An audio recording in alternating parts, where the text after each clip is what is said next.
hacerlo, y entonces siento que ha pasado mucho tiempo. A ver si no se me olvidó cómo compartir, cómo predicar. ¿Se han dado cuenta que uno de los mayores temores que la gente tiene es el ponerse en una posición vulnerable? ¿Se han dado cuenta que la mayoría de nosotros tenemos mucho temor a aceptar que nos hemos equivocado? Nos da mucho miedo y no nos gusta aceptar que necesitamos ayuda. El ser vulnerable, el mostrarte vulnerable, es una de las cosas que por lo general más cuidamos. Nadie quiere exhibirse, nadie queremos exhibir nuestros errores, nuestras faltas, nuestras carencias en la vida.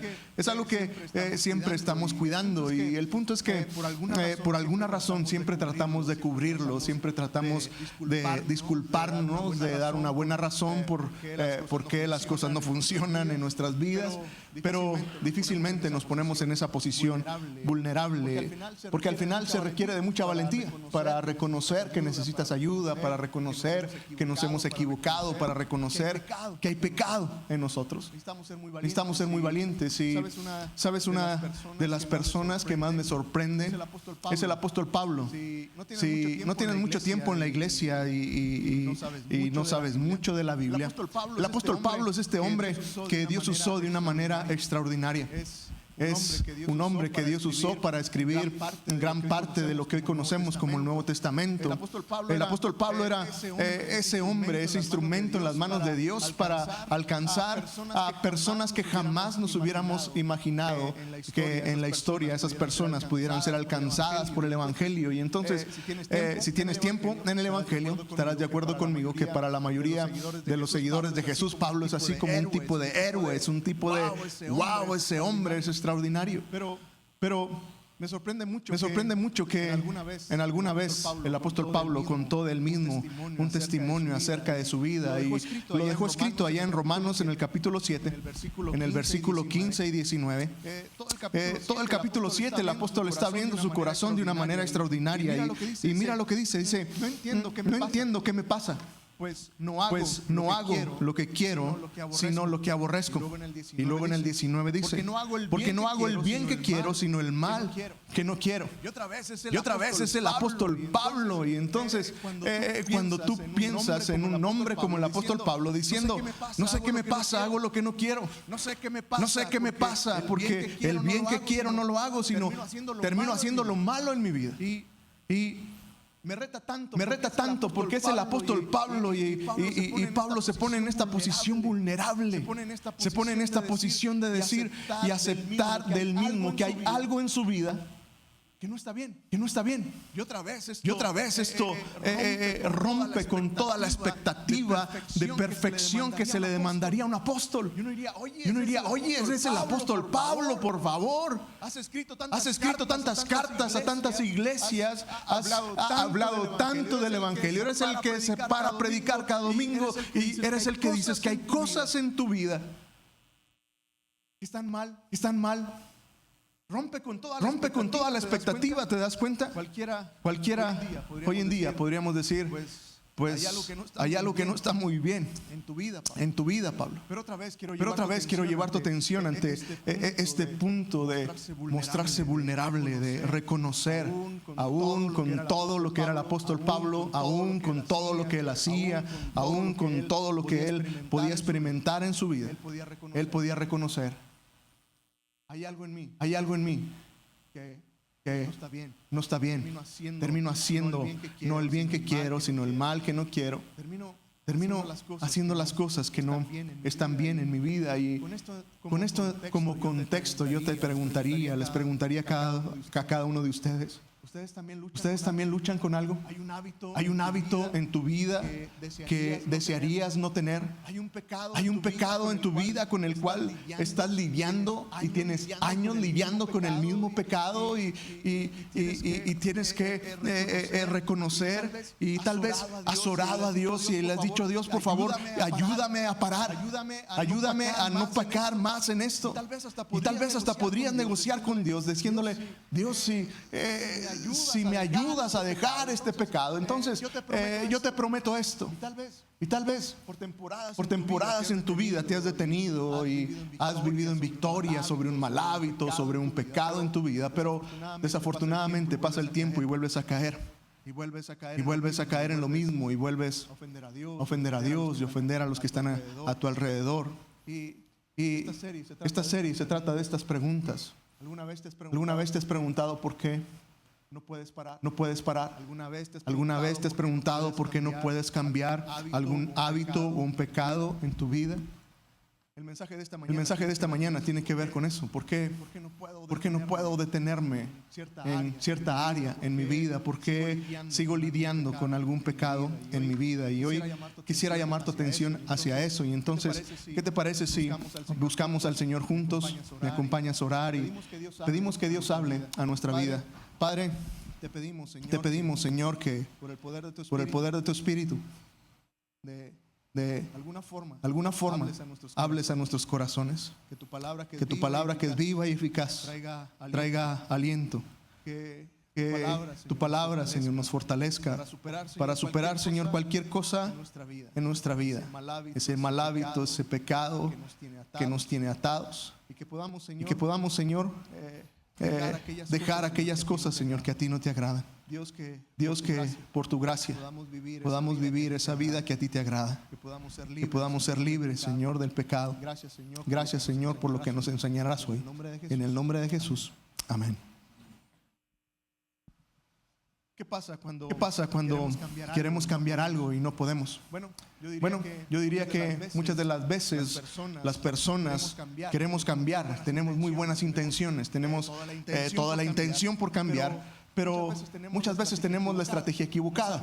No sabemos cómo hacerlo y entonces estamos tratando de hacer cambios, pero en realidad no encontramos la forma. Y entonces hoy quiero hablarte un poco acerca de eso. ¿Cuál sería la estrategia adecuada para hacer cambios en mi vida?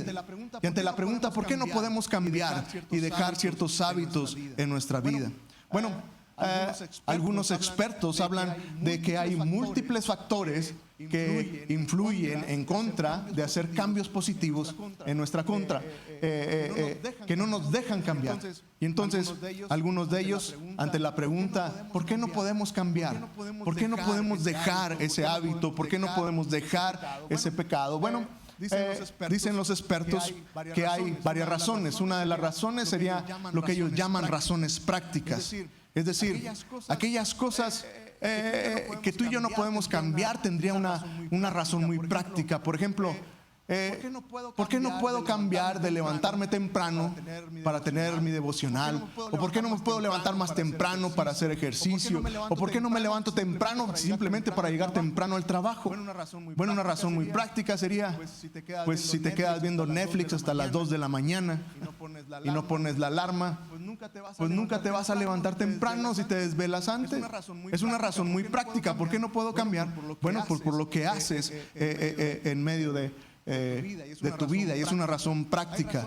Hay razones también, lo que llaman las razones emocionales. Muchos de nosotros tenemos heridas emocionales, traemos un bagaje, un equipaje emocional, heridas en nuestros corazones que no nos dejan avanzar en medio de hacer cambios en nuestras vidas, y que esas cosas que nos atormentan del pasado, en nuestras emociones, nos detienen para hacer cambios en nuestras vidas. Hay razones entonces prácticas, razones emocionales, pero también hay estas razones relacionales. Y esto tiene que ver que es muy difícil cambiar cuando luchas con las personas que están a tu alrededor. Un ejemplo muy burdo, ¿no? Si quieres comer muy sano y quieres ser muy sano, quieres ser muy fit, pues a lo mejor si tus mejores amigos no son nada fit y comen muy mal, pues está bien difícil que cambies. Tal vez dices, ¿por qué no puedo cambiar? ¿Y por qué sigo tomando?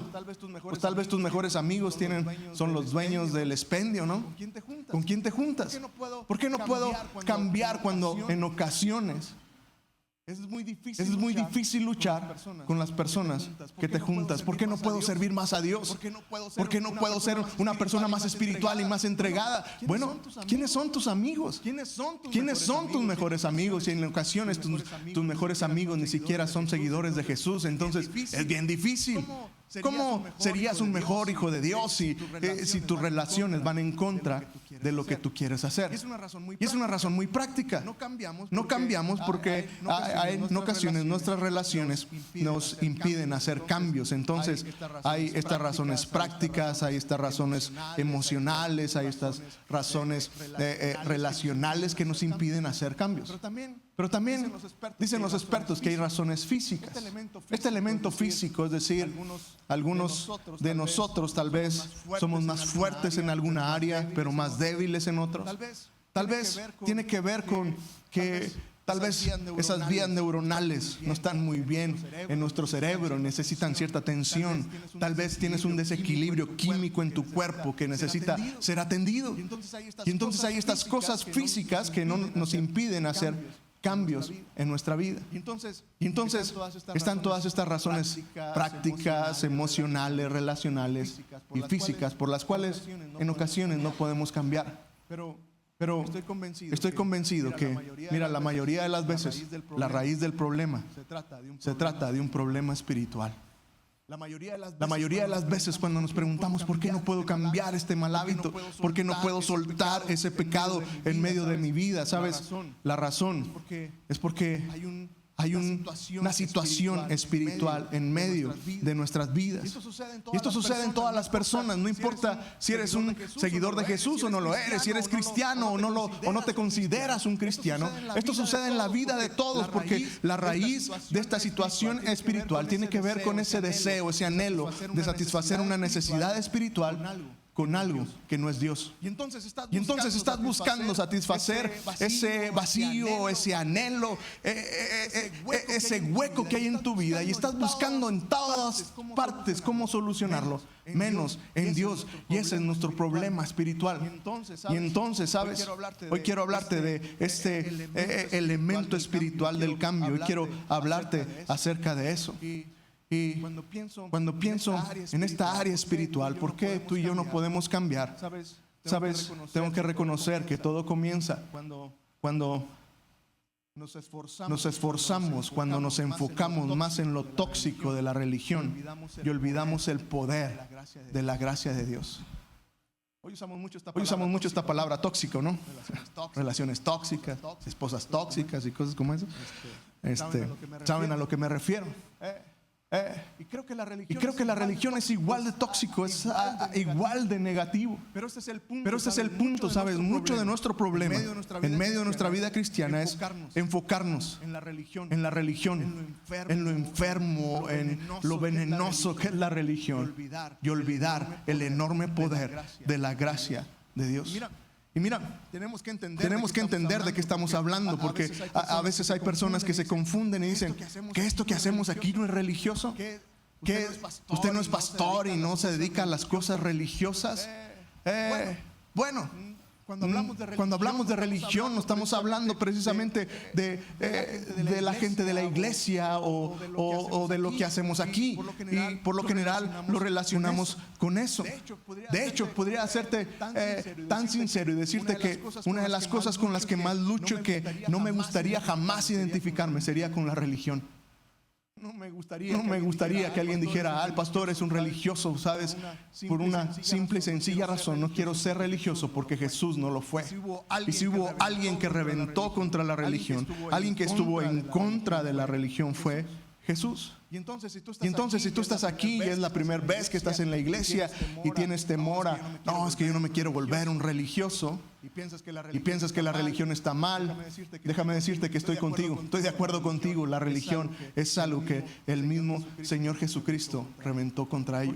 Porque mira, cuando hablo de la religión, estoy hablando de esto. La religión es ese intento humano, es nuestro intento por ganar la aprobación de Dios siguiendo reglas. De eso se trata la religión. Eso es la religión. La religión es ese intento de agradar a Dios sin Dios. Es el intento de ganar el amor de Dios con las cosas que nosotros hacemos. Me voy a portar muy bien para que Dios me ame. ¿Cuántas veces no has escuchado eso? Ve a la iglesia para que te vaya bien en la semana. ¿Lo han escuchado?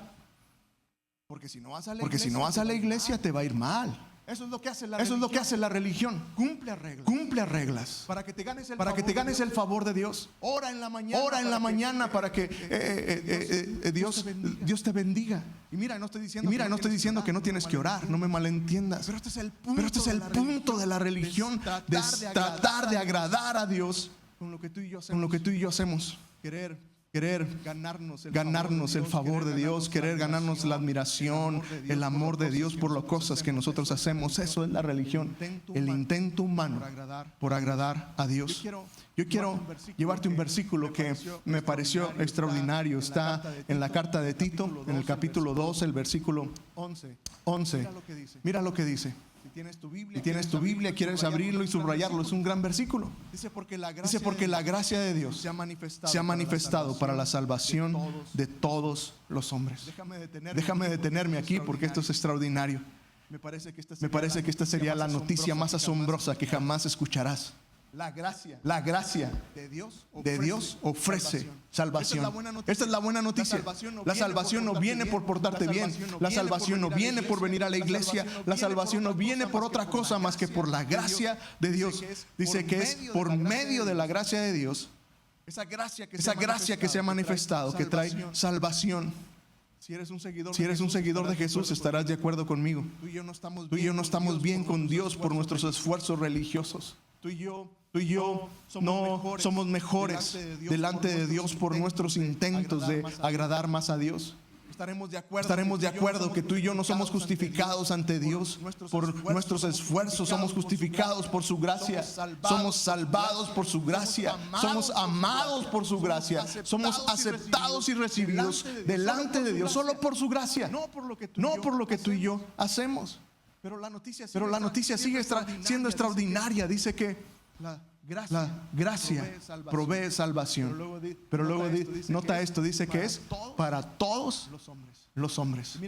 Y mira, en el griego esta palabra hombre no es una palabra sexista, no está hablando de un género masculino. Muchas veces esta palabra en la Biblia, una buena traducción sería humanidad, está hablando de hombres y mujeres. Y entonces cuando la palabra de Dios dice que trae salvación para todos los hombres, no está hablando solamente de los varones, está hablando también de la mujer, está hablando de la humanidad entera. Entonces esta es la buena noticia. ¿Sabes? La salvación por gracia es para todos. No importa qué tan malo seas. No importa qué tan malos pensamientos tengas. No importa qué tanto daño hayas hecho. No importa lo que hayas vivido. La salvación por la gracia de Dios está disponible para cualquiera. Porque ¿sabes esto? La gracia. La definición más clara de gracia es algo inmerecido. Bien podríamos definir la gracia cuando hablamos de gracia. Es aquello que es inmerecido. Es esa buena voluntad, es ese favor de Dios, es esa gracia inmerecida. Ese favor que Dios nos da que tú y yo no merecemos. La buena noticia es que la gracia no solamente es inmerecida, la gracia siempre es un regalo. Es decir, tú y yo nunca podremos hacer lo suficientemente buenos, nunca podremos alcanzar a dar la suficiente cantidad de dinero o dar algo para alcanzar la gracia y recibir gracia. Es un regalo. No hay nada que tú y yo podamos hacer. Si pagas por un regalo, ya no fue un regalo, ¿no es cierto? Si tienes que dar algo para que te den un regalo, ya no es un regalo. Ya es un pago por algo que tú diste. A lo mejor muy mínimo, pero tuviste que hacer algo para que sea un regalo. Tú no tienes que hacer más que extender la mano y recibirlo. La gracia es inmerecida y siempre será un regalo. Otra vez. No hay nada que tú y yo podamos hacer para recibir el regalo de la gracia. Nunca seremos suficientemente buenos. Nunca vendrás las suficientemente veces a la iglesia. Nunca darás la suficiente ofrenda para recibir la gracia de Dios, porque es un regalo y es inmerecido además. Y entonces, ¿sabes? Este es mi punto. A lo largo de la historia de la iglesia y de los seguidores de Jesús, tenemos un problema. Y algunos de ustedes tienen este mismo problema. Aceptamos que somos salvos por gracia. ¿Estás de acuerdo conmigo?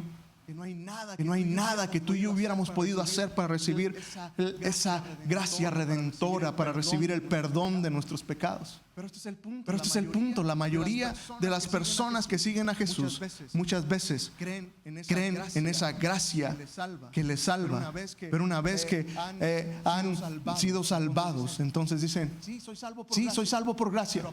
Pero a partir de aquí todo depende de mí. Todo depende de mi esfuerzo. El apóstol Pablo tuvo que hablar con la iglesia de una iglesia en Galacia, y ese era el punto de esa iglesia. Habían creído en la salvación por fe, pero luego dijeron: pero ya de a partir de aquí ya todo depende de ti. Sí, ya Dios te salvó.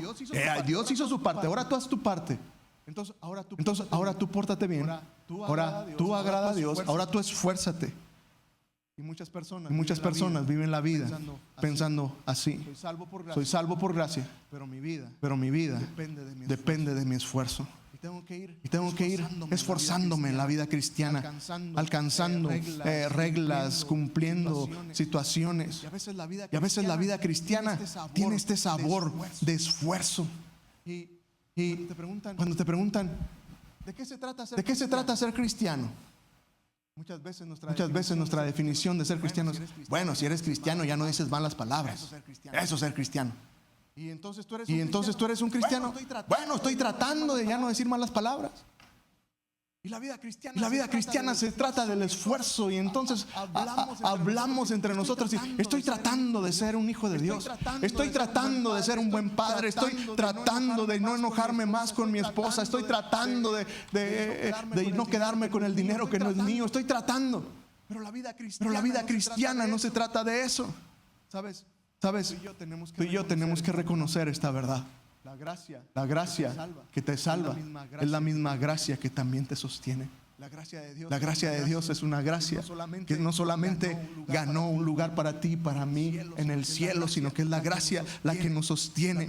La misma gracia que nos perdonó, es la misma gracia que nos transforma día con día. Y ese es mi punto. ¿Sabes?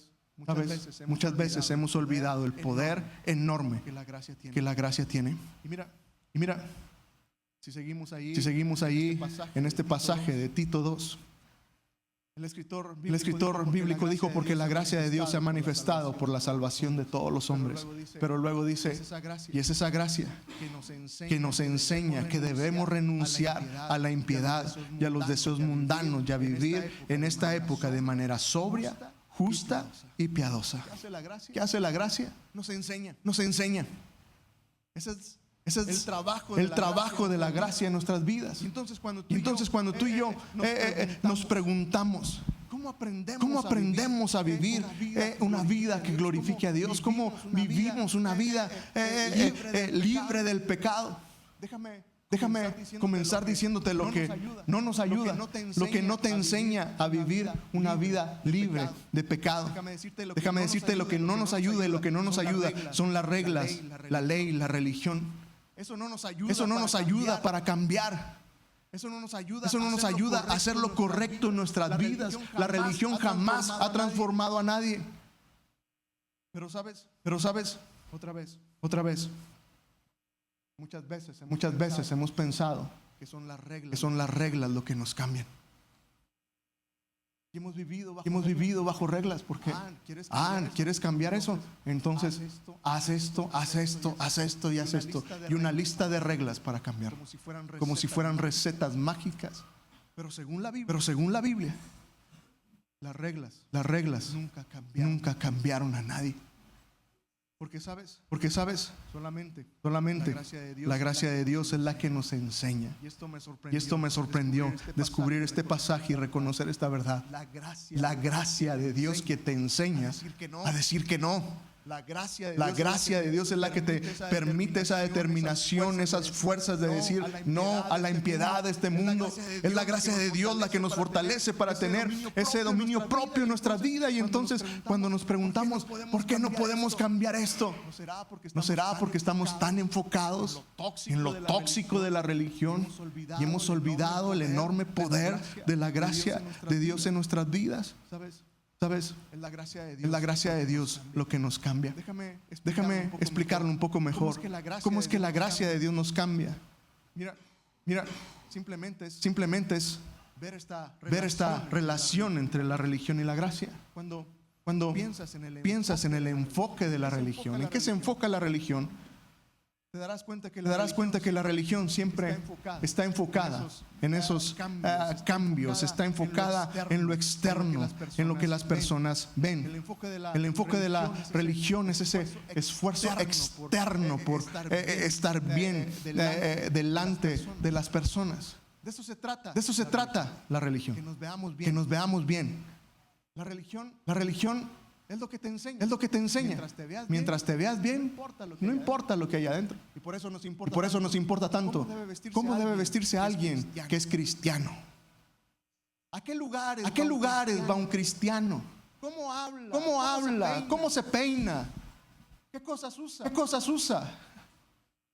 ¿Se pone tatuajes o no se pone tatuajes? Las cosas externas. Pero otra vez, ¿sabes? Jesús fue bien claro ante esto. Allá en Mateo 23, en el versículo 25, Jesús tiene un encuentro con los hombres más religiosos de su época. Y Jesús se va con todo. Y entonces es de esos pasajes que Jesús sorprende. Y otra vez, un concepto muy religioso diría: ay, Jesús, que ¿cómo fuiste fuerte? Pero Jesús enfrenta a estos hombres ahí en Mateo 23 y les dice: ay de vosotros, maestros de la ley y fariseos. Y se va con todo, les dice: ustedes son un montón de hipócritas. Porque todo lo que están haciendo se trata de lo externo. Es como si Jesús les dijera: son muy buenos actores. Son unos hipócritas al final del cuento. Les dice: mira, ustedes están muy preocupados y limpias el exterior de la taza y el plato, pero dentro están llenos de codicia y autoindulgencia. Jesús estaba diciendo: te importa mucho cómo se ve lo de afuera, pero por dentro estás muy mal. Y se atreve Jesús a decirles: ustedes fariseos son ciegos, quieren lograr cambios en su vida, pero lo estás haciendo con la forma equivocada. La estrategia no es limpiarlo de afuera. Dice: primero limpia el interior de tu taza y de tu plato, y luego el exterior también estará limpio. Este es el punto. ¿Sabes? El espíritu de la religión nos enseña a vernos bien. Sin cambios reales en nuestra vida. A diferencia de la gracia. La gracia siempre tiene que ver con lo que sucede dentro de nosotros. La gracia es una obra de dentro de nosotros que se manifiesta hacia afuera. Por eso el apóstol Pablo lo describió de la siguiente manera allá en Efesios capítulo 3 en el versículo 16. Dijo: para que por su espíritu y conforme a las riquezas de su gloria. Y esto es extraordinario, esta sola frase. Las riquezas, conforme a las riquezas de su gloria. ¿Sabes? Esto es poder ilimitado. Es el poder del cielo a tu disposición. Es todo lo que te haga falta. Está ahí para ti. Dice: conforme a las riquezas de su gloria, los fortalezca ¿cómo? Interiormente con poder. La gracia de Dios, ¿sabes? Tiene que ver con esa fuerza, con ese cambio que viene de dentro y se manifiesta hacia afuera. Ese es el enfoque. El enfoque de la religión siempre estará hacia afuera. ¿Cómo nos vemos? Es lo que dice la religión. ¿Cómo se ve? Pero la gracia dice que es lo que hay adentro. El tema, lo que dice la religión es esfuérzate más. Ese es el mensaje de la religión. Esfuérzate más. Ora más. Ofrenda más. Ve más a la iglesia. Échale más ganas. tú puedes hacer algo mejor.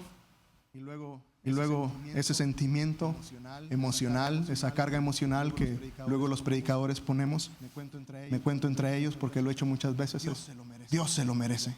Ya te puse una carga espiritual, ¿no? Dios se lo merece, tienes que hacer más.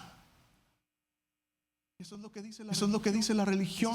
Ese es el mensaje de la religión. Pero, ¿sabes? Mientras la religión dice, esfuérzate más, la gracia siempre dirá, confía más. La gracia siempre te llamará a confiar más en Dios, a confiar más en el poder transformador de Dios, a confiar más en que eres ese hijo amado y salvado y transformado por Dios, a confiar en que nuestras vidas, tú y yo ya somos libres del pecado.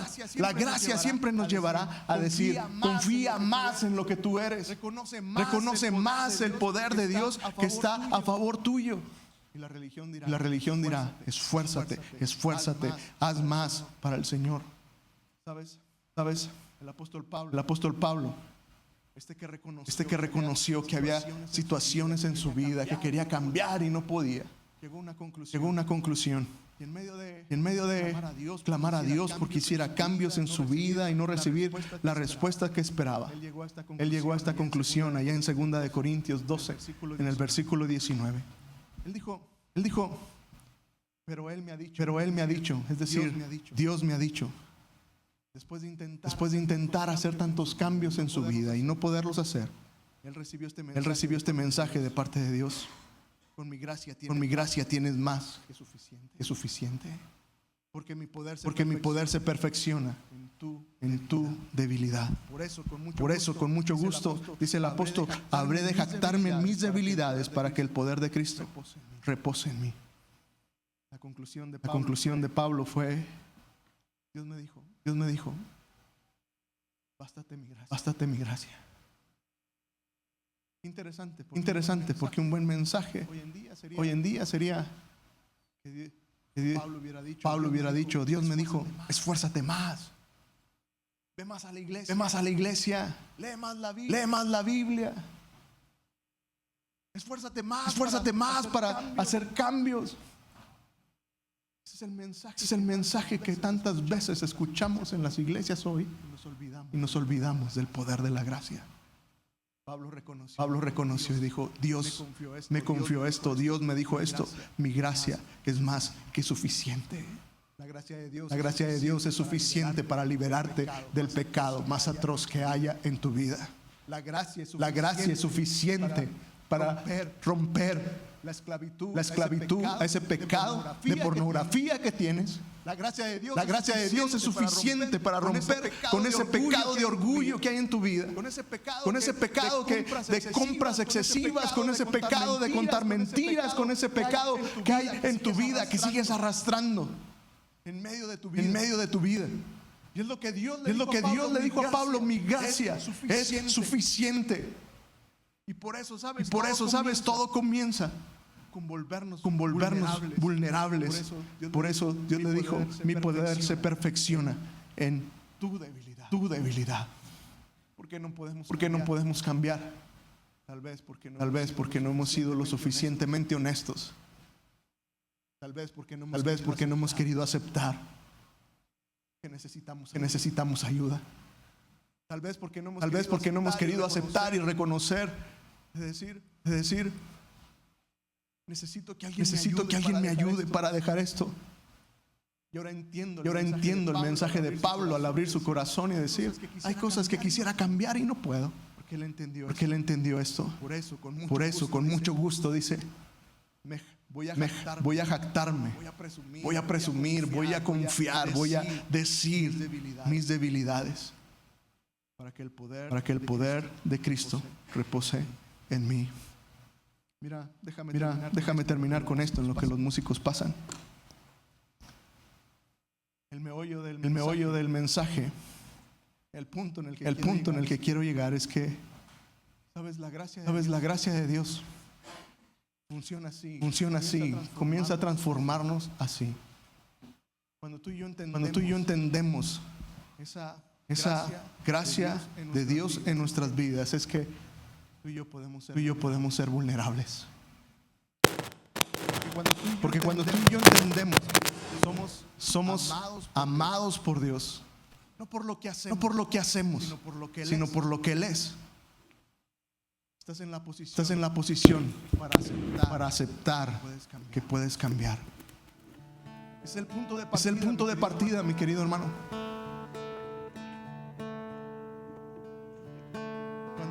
Cuando entiendes que es por la gracia de Dios que eres aceptado, justificado, eres amado por Dios de una manera incondicional.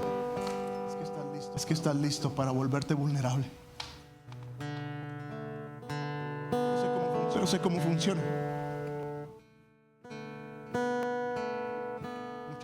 Muchas veces he estado delante de Dios. Te soy sincero, me cuesta mucho entender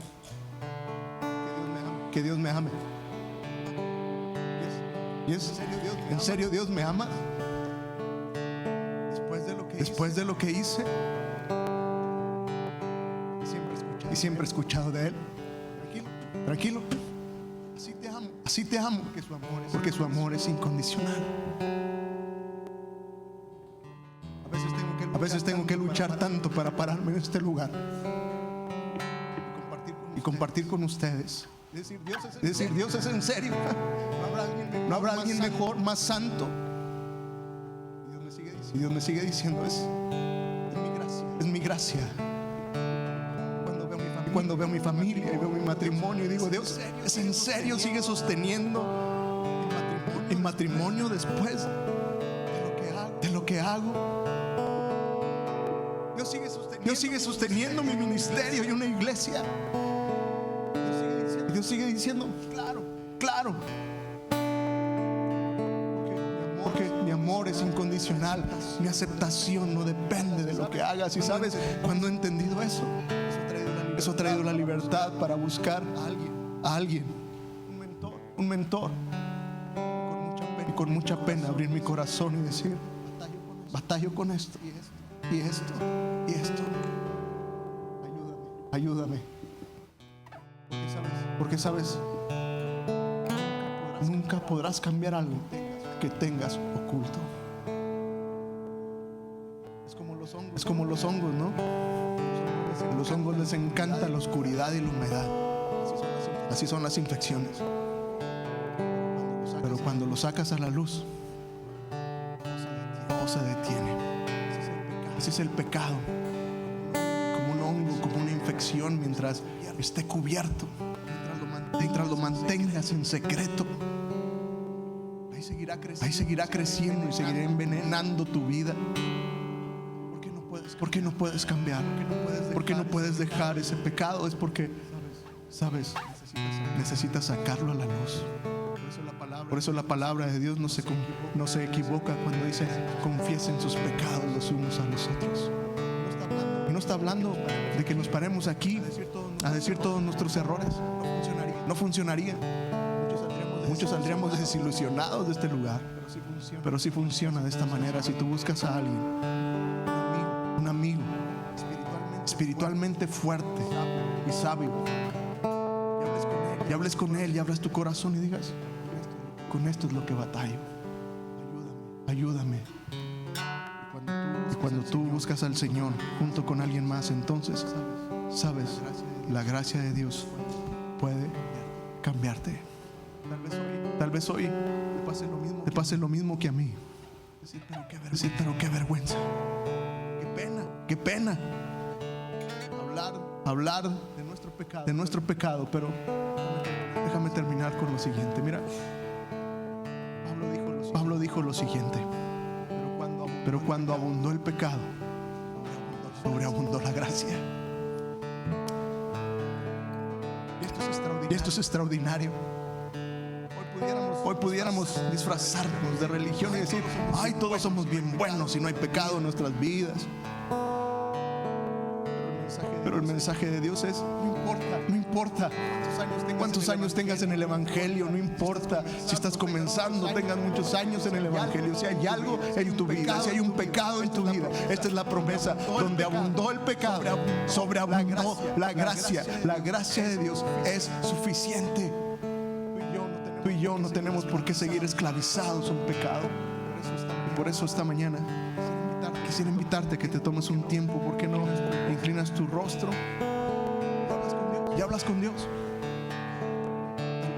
Tal vez hoy sea un buen día para decir: Dios, estoy cansado de lidiar con este pecado.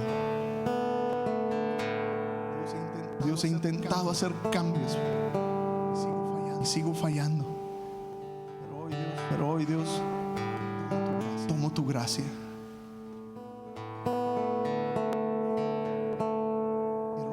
Y ruego, Dios, que esa gracia que me salvó sea la gracia que me transforme. Habla con Dios y comprométete a hacer lo necesario, a dar los pasos necesarios para cambiar ese pecado, ese mal hábito en tu vida, aprovechándote de la gracia. Eres amado. Dios no se sorprende. Dios no se desilusiona de tu pecado. Aprovecha esa gracia que te dice que eres amado, no por lo que haces, sino por lo que Dios ya hizo en la cruz del Calvario. Aprovecha esa gracia que te dice que siempre serás bien recibido. Y entonces con toda sinceridad di: Dios, cambia mi vida. Y luego permite que Dios te guíe para confesar tu pecado y abandonarlo, y aprovechados de la gracia, vivir esa vida llena de libertad que tenemos en Cristo Dios.